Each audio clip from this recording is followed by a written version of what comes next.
अस्सलाम वालेकुम। I hope सभी लोग ठीक होंगे। जो एनएसपी के स्टूडेंट्स हैं अभी उन लोगों का जो स्टेटस है पेमेंट का, एनएसपी जब भी एफएमएस से हम सर्च करते हैं वो है आप लोगों का pending for sanction generation under ministry. ठीक है, तो अब इसके बाद कौन सा स्टेटस होगा, कितने दिनों के बाद वो चेंज होगा, फिर कौन सा स्टेटस और फिर कितने दिनों के बाद पेमेंट जो है वो टोटल आ जाएगी, वो हम इस वीडियो में डिस्कस करेंगे। ठीक है, तो सबसे पहले आप लोगों का इस तरीके का अभी प्रेजेंट में होगा कि pending for sanction generation under ministry.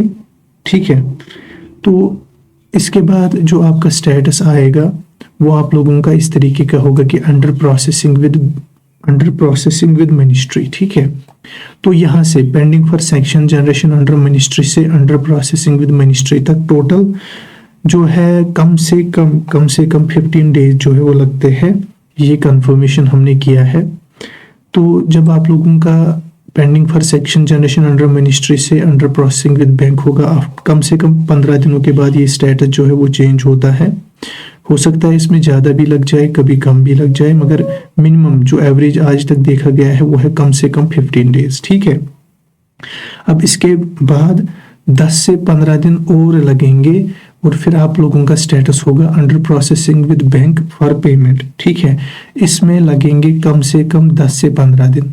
ठीक, तो तीसरा स्टेटस होगा पेंडिंग फॉर सैंक्शन जनरेशन, 15 दिनों के बाद अंडर प्रोसेसिंग विद मिनिस्ट्री, फिर 10 से 15 दिनों के बाद under processing with bank for payment, और इसके विदिन 24 टू 48 आवर्स के बाद आपकी पेमेंट जो है वो आपके अकाउंट में क्रेडिट हो जाएगी। ठीक है, तो ये पूरा इसमें प्रोसीजर है जो पीएफएमएस से मतलब कंफर्मेशन हमने किया है। तो अगर हम टोटल इसमें डेज गिन लेते तो कम से कम 15 दिन इसमें, 15 दिन इसमें, तो वही 1 महीना होता है।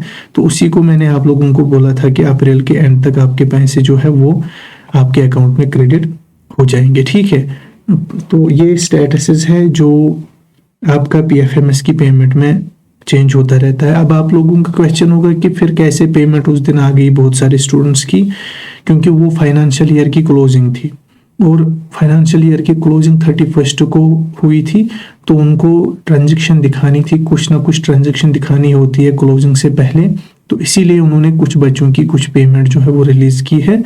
और अब जब इतने दिन हो जाएंगे लगभग अप्रैल एंड तक, बाकी का जो पेमेंट है वो रिलीज कर दिया जाएगा। ठीक है, थैंक यू।